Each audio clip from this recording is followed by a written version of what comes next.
Good morning students. Shri Ratanlal Kanwarlal Patni राजकीय स्नातकोत्तर महाविद्यालय किशनगढ़ के YouTube channel CCE Raj Kishangarh पर आप सभी का स्वागत है। आज का ये video lecture BCom part third के स्टूडेंट्स के लिए है। बीकॉम पार्ट थर्ड के paper first principle of marketing विपणन के सिद्धांत में हमारा जो टॉपिक हम अध्ययन कर रहे थे विज्ञापन के माध्यमों के प्रकार, इसके अंतर्गत हमने हमारे पिछले वीडियो में press advertising, outdoor advertising, direct mail advertising के ऊपर हमने डिस्कस किया था। आज के इस वीडियो में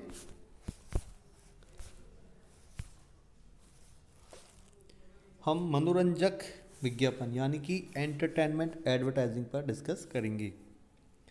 तो जो मनोरंजक जो विज्ञापन होते हैं उनको हम जो उनके साधन है या उनके जो डिलीवरी ऑफ मीडियम हैं वो उन्हें हम 5 विज्ञापन साधनों में डिवाइड करते हैं। इसमें पहला है रेडियो। स्टूडेंट, जैसा कि आप रेडियो से भली भांति प्रचलित हैं, यह एक विज्ञापन का बहुत ही प्रचलित माध्यम है। भारत में रेडियो संदेश केवल श्रोताओं के घर तक पहुंचाया जा सकता था, लेकिन अब ट्रांजिस्टर के आविष्कार से विज्ञापन संदेश श्रोताओं के घर पर ही नहीं, खेल के मैदान, कार, बाग बगीचे, भ्रमण स्थल आदि सभी तक आसानी से पहुंचाया जा सकता है। यह हम दूसरे शब्दों में कहें तो जहाँ श्रोता पहुंच सकता है वहाँ रेडियो द्वारा विज्ञापन संदेश पहुंचाया जा सकता है। भारत में 1967 में ही रेडियो पर विज्ञापन प्रसारित होने प्रारंभ हो गए थे, किंतु भारत के सभी विविध भारतीय स्टेशनों द्वारा विज्ञापन का प्रसारण सन 1975 से ही किया जाने लगा। अब देश के विविध भारती के मोर देन 60 केंद्रों से विज्ञापन प्रसारित किए जाते हैं।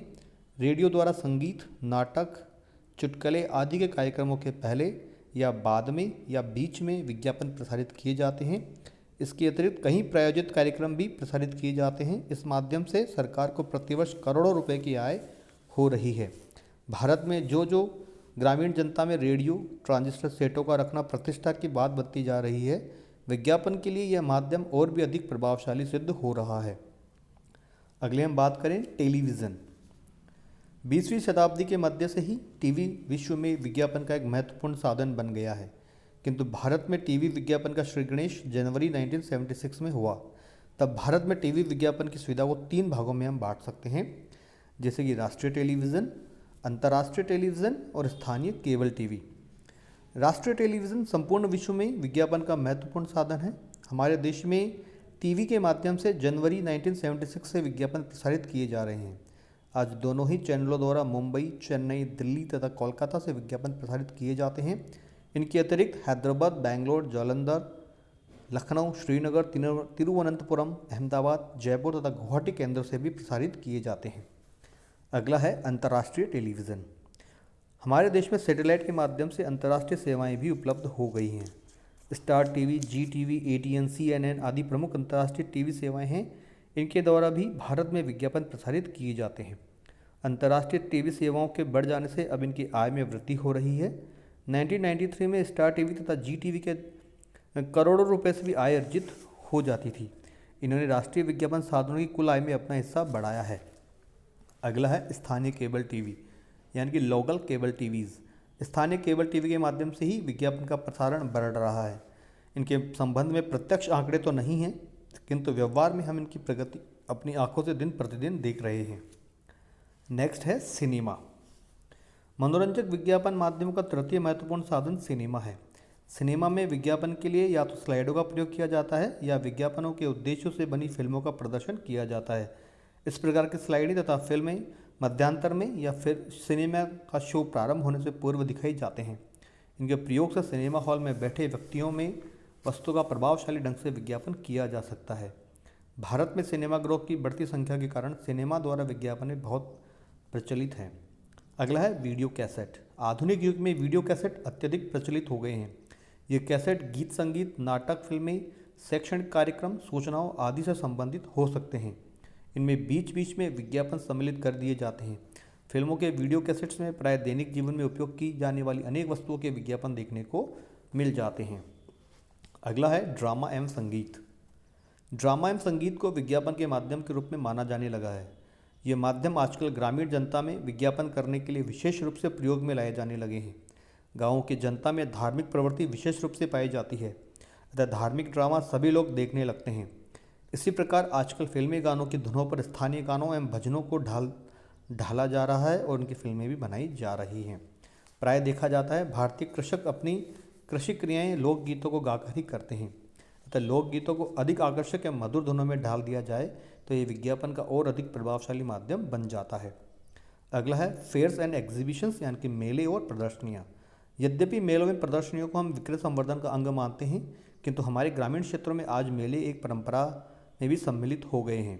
गाँव में प्रतिवर्ष एक निश्चित तिथि को मेले लगते हैं, अतः यदि उन्हें विज्ञापन का एक साधन मान लिया जाए तो कोई अतिशयोक्ति नहीं होगी। भारत में पशु मेले भी लगते हैं। इन मेलों में बड़ी संख्या में लोग एकत्रित होते हैं। इनमें विज्ञापन करना बहुत ही लाभप्रद है। भारत में पुष्कर का मेला, गढ़मुक्तेश्वर का मेला, प्रयाग का मेला बहुत प्रसिद्ध है। ये सभी मेले प्रतिवर्ष लगते हैं और उसमें आसानी से विज्ञापन किए जा सकते हैं। आगे हम बात करें मनोरंजक विज्ञापनों के क्या क्या लाभ हैं। तो लाभों में हम बात करें जैसे तो मनोरंजन के साधनों से सामान्य जनता में या कुछ विशिष्ट लोगों को जैसे आवश्यकता हो विज्ञापन किया जा सकता है। सेकंड पॉइंट है रेडियो एवं टेलीविज़न विज्ञापनों में विज्ञापन के संदेश को तत्काल बदला जा सकता है। अगला है मनोरंजक विज्ञापन में भाषा को मधुरता के साथ प्रयोग कर जनता का ध्यान आकर्षित किया जा सकता है। इन विज्ञापनों में नाच गाने की मधुर धुन का प्रयोग करके भी विज्ञापन को आकर्षक ढंग से प्रस्तुत किया जा सकता है। टेलीविज़न एवं सिनेमा फिल्मों द्वारा विज्ञापन करने के नाटकीय ढंग से विज्ञापन संदेशों को प्रस्तुत किया जा सकता है। इस माध्यम से विज्ञापन करने से संस्था की ख्याति स्वतः ही बढ़ने लगती है। इस माध्यम का प्रयोग उपभोक्ता वस्तुओं के विज्ञापन में बहुत प्रभावशाली रूप से कर सकते हैं। अब अगर हम बात करें मनोरंजक विज्ञापनों के दोष व सीमाओं की, तो इस प्रकार के विज्ञापनों के माध्यम से वस्तुओं का विस्तृत विवरण देना संभव नहीं है। यह माध्यम औद्योगिक वस्तुओं के विज्ञापन के लिए उपयुक्त नहीं है। विज्ञापन का यह माध्यम काफ़ी महंगा होता है। रेडियो विज्ञापन पर कोई ध्यान नहीं देता। अगला है अविकसित देश में मनोरंजन के साधन भी अविकसित ही होते हैं। वहाँ ये साधन बहुत ही कम जनता के पास होते हैं, अतः विज्ञापन सर्वसाधारण तक पहुँच नहीं पाता।